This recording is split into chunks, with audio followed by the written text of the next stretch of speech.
এটা আবারও প্রমাণ করল যে ভারত সরকার দেশের সাধারণ নাগরিকদের সম্পর্কে এবং কাশ্মীর প্রসঙ্গে তারা যে কথাগুলি বলেছেন যে ৩৭০ ধারা তুলে দিয়ে সেখানে আতঙ্কবাদ নিরসন করা হবে, এটাকে জিরো পর্যায়ে নামিয়ে নিয়ে আসা হবে। ওই আমাদের দেশের আরেকটা যে সার্জিক্যাল স্ট্রাইকের কথা তারা বলেছে, এই যে নোটবন্দির মাধ্যমে সন্ত্রাসবাদ দমন করা হবে। আসলে কার্যত গত 11 বছরের বিজেপি শাসনের অভিজ্ঞতা এটা নতুনভাবে বলে দেওয়ার কোনো প্রয়োজনই আমরা মনে করি না যে দেশ থেকে না আতঙ্কবাদ করেছে, না সন্ত্রাসবাদ নির্মূল করা গেছে।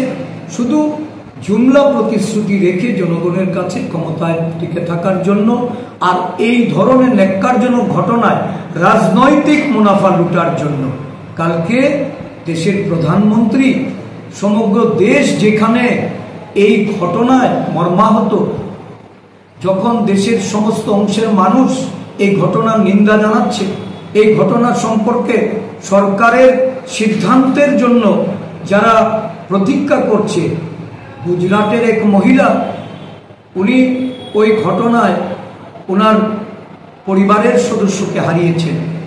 উনি গুজরাট সরকার, দেশের স্বরাষ্ট্রমন্ত্রী, যিনি গুজরাট থেকে স্বরাষ্ট্রমন্ত্রী হিসাবে ক্যাবিনেটে আছেন, উনি চিৎকার করে বলার চেষ্টা করেছেন যে নিরাপত্তার ছিটে ফুটাও ছিল না।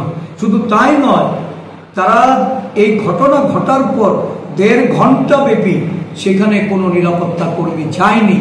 এটা কিসের সরকার চলছে? কিসের দেশ শাসনের জন্য তারা জনগণের কাছে ভোট চাইতে যাইছে? নরেন্দ্র মোদীজি আরব থেকে ফিরে উনি বিহারে গেছেন নির্বাচনী প্রচারে অংশগ্রহণ করতে। সর্বদলীয় মিটিংয়ের গুরুত্ব ওনার কাছে নেই। তাহলে নিশ্চয়ই বুঝতে পারছেন যে দেশবাসীর কি দুরবস্থা এই সরকারের আমলে। আমরা কংগ্রেস দল এর নিন্দা জানাচ্ছি এবং যে কোনো সন্ত্রাসী কার্যকলাপের বিরুদ্ধে আমরা সরকারের পাশে থেকে সরকারকে সহযোগিতা করব। এখন সময় হলো অ্যাকশনের, রিঅ্যাকশন নয়। বিভিন্ন ঘটনায় আমরা রিঅ্যাকশন দেখেছি, এখন রিঅ্যাকশন ভুলে অ্যাকশন করে দেখাক সরকার। যারা বলেছিল যে 56 ইঞ্চি বুক, আমরা পাকিস্তানকে, চীনকে ছেড়ে কথা বলবো না, আজকে চীন আমাদের আগ্রাসন করে আমাদের ভূখণ্ড দখল করে নিচ্ছে। পাকিস্তান এই ভারত ভূখণ্ডে ঢুকে আতঙ্কবাদী কর্মসূচি করলেও আমরা কিন্তু 56 ইঞ্চির কোনো রিঅ্যাকশন পাচ্ছি না। আমরা অ্যাকশন দেখতে চাই। ধন্যবাদ।